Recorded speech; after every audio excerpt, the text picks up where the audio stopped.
Hey guys, Brian Goes Blue. And Coco too. Back again with another membership vlog for you tonight. And tonight, we're finally seeing A Complete Unknown. Yeah.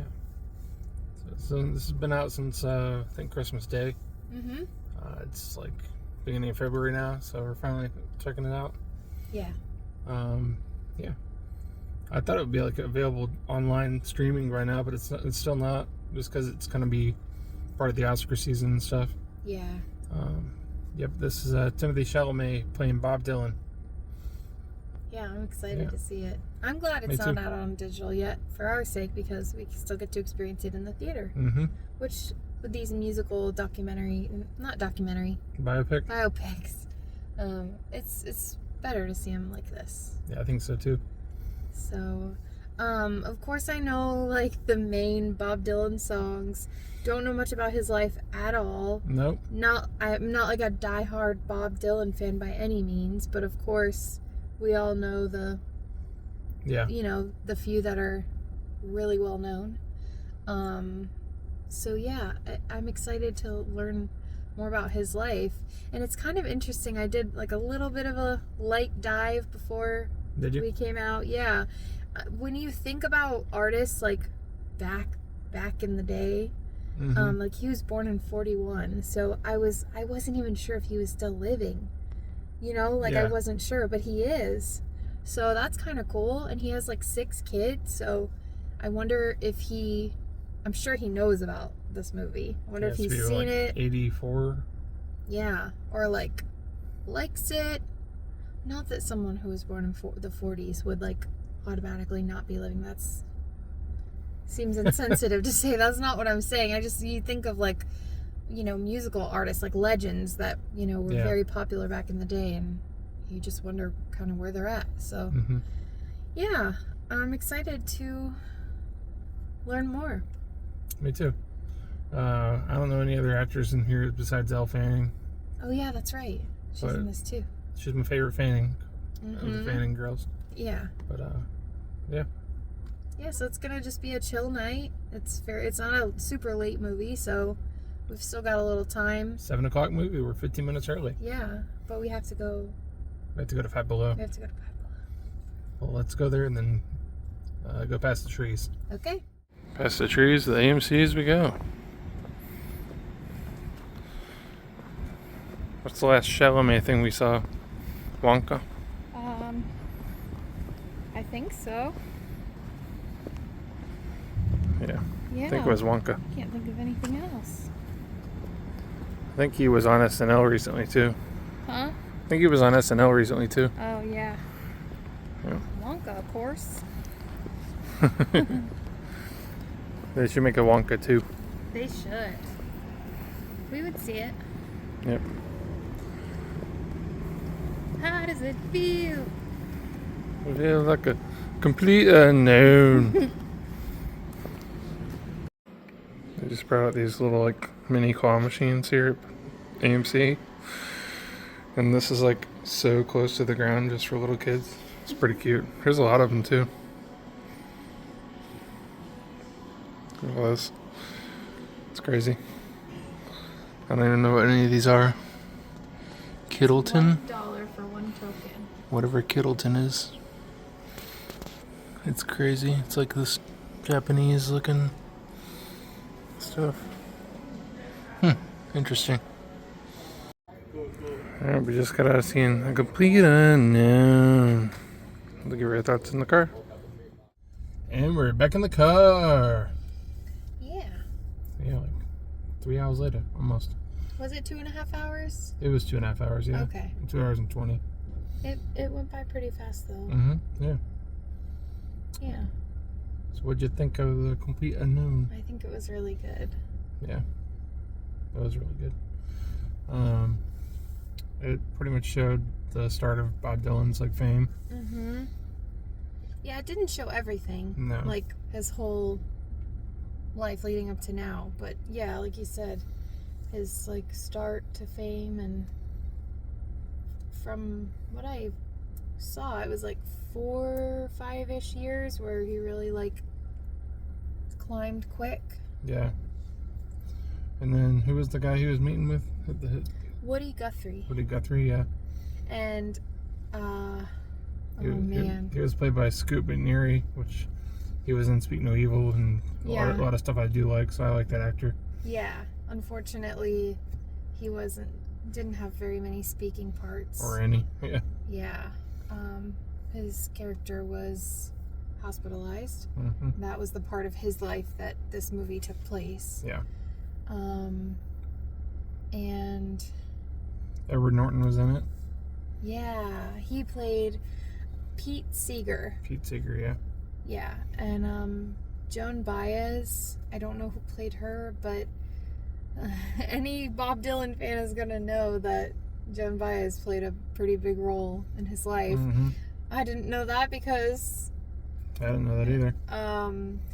But yeah, that was a really great performance by that actress. The singing, the acting, all of that. And then, of course, Elle Fanning as Sylvie, his love interest. Yeah, but she wasn't in it as much as I thought she was going to be. I know. I kind of wish she was in it more. Yeah. It was kind of sad what happens with them. Yeah. But you know, and we've kind of seen that in, like, I was trying to think, what was the Elvis movie called? Just Elvis. Was it just Elvis? Yeah, Elvis, okay. yeah. Was that the movie where we saw that? Where, like, the girlfriend or the love interest, like, gets jealous because they're, like, rising to fame. I think so. It's like tale as old as time. Yeah. It's kind of that whole thing. Kind of happens a lot whenever you're a rock star. star. And they change. Yeah. Was it Elvis that all happened, or am I thinking of a different... I think or was so. it Bob? Was it the Bob Marley movie where that was happening? I think that was too. Maybe it was both. It's like probably all of the above. But One Love. Yeah. I cannot think of. I'm not as quick with the names right now. But yeah, the music was really great. I didn't mention this in the intro, but I was reading up on this, and Timothée Chalamet did all of the singing, all of the guitar playing, and all of the harmonica playing. Yeah. Live, like, you know, on set. So that was really great. And all the other actors that played the other roles, like the guy who played Johnny Cash. Oh yeah, Johnny Cash was a big part of this too. Joan Baez, Pete Seeger. They all did their own performances for the movie. And whenever you like saw after seeing the movie, when the credits were rolling, there was so many songs. Like it was it was such a list of songs. Yeah. One thing about this movie is that, like, it doesn't have a ton of story, but I feel like a lot of the story was told through the songs. Like, because there's just a ton of performances throughout the movie. So yeah. If you're into that, definitely check this out. It definitely highlights Timothée Chalamet a little more. Like, he can do a lot. Like, yeah. Like, I don't know, like 5 or 6 years ago or something like that, I really didn't think too much of him as an actor. But now he's, like, really grown on me to be one of, like, my favorites. Yeah. Yeah, he's wonderful. Yep. And,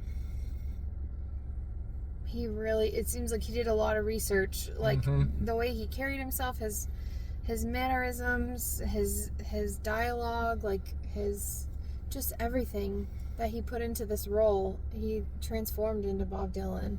Yeah. You know? Yep. And I know it's nominated for some Oscars. Yeah. So I'm not sure if he's going to win anything, but it's cool that he was nominated at least. Oh, yeah, for sure. Yeah, he deserves to.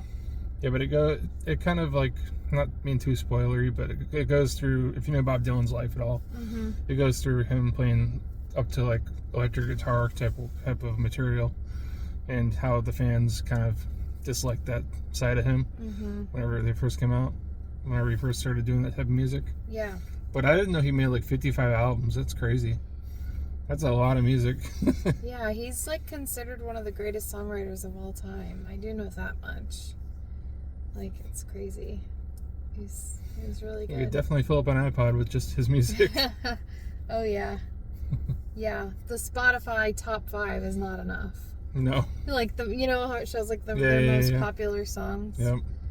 But yeah, it was just really cool. He marched to the beat of his own drum and really didn't give a crap what anybody thought. Nope. And he didn't think, I don't want to say he didn't think too much of himself, but he seemed very humble. Like, You know, like it said, he's the only person that ever won the Nobel Prize for songwriting and like literature, and he didn't show up to receive the award. Like, I didn't think he was gonna win it. Yeah, probably not. But so yeah, that's all I got. I'm really glad we got out to see this. Me too. And we weren't in the theater with a lot of other people. There was like 3 other couples. Yeah. And they were a little bit older than us, and I could just tell that they were really into it. Like, they were singing all of the songs. In fact, the couple in front of us, the man said, "I'm sorry for my wife," like with all the singing. We're like, "No, it's okay." And the couple next to us, I heard them singing, the songs. Too. Yeah, it was cool.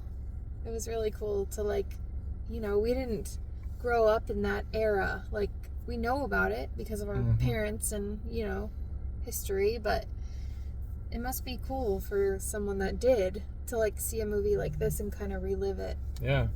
So, yeah, I'm really glad we got to see this in theaters. It's a whole different experience when you're hearing the music. And we were hearing the Dolby. Yeah, I think the Dolby was theater right next beside door, us. Yeah, because it's on the other side of the wall. Yep. Yeah, that was pretty intense. I didn't realize how many, like, intense moments there were in Companion until we heard it through the wall. Yep. So. What do you give it? I'd say a 3.5. I was thinking a 4. Yeah? Yeah. It's really hard because we watched a movie at home today and I gave it a 4.5, almost a 5. So my scale is a little, like, funky tonight. No, but 3.5 always means, like, I really did enjoy it. Yeah.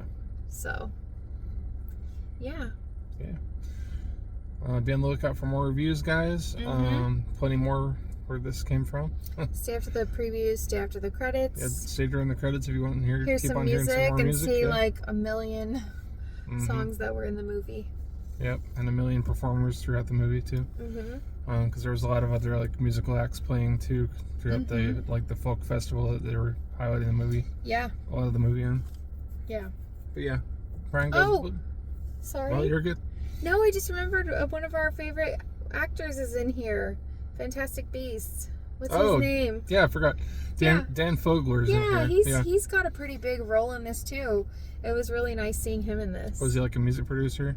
Yeah, he was the one. Oh, yeah, that was another thing. If you like the show The Marvelous Mrs. Maisel, she in that show gets her start in New York at the Gaslight Cafe. And is it Gaslight? Yeah, the Gaslight. Yeah. And Bob performed. That was like one of the first places he performed. If that's true to real life, then that's where he was. Where was I going with that? Yeah, so that was cool to see. It was cool to see our guy Dan Fogler. Yeah, he was actually like the one like scouting talent. Like the big producers were coming into the Gaslight Cafe. That's where I was going with that. Joan Baez was performing, and then Bob Dylan comes in, and Pete Seeger and Woody Guthrie. I mean, Woody Guthrie really didn't have any pull at that point, but Pete Seeger really like shot him to fame. Yeah. I mean, really helped him, give him that push and like exposure, and that's where our guy saw him, and then I guess just like took him under his wing and got him famous. And was he playing in the band, or was he just like his manager? No, he was like the manager pretty much. Okay. Yeah, so sorry to cut you off, but I just remembered that's somebody else we really liked that was in the movie too. So, okay. Brian goes blue. And Coco too. Signing off, guys. Bye. Bye.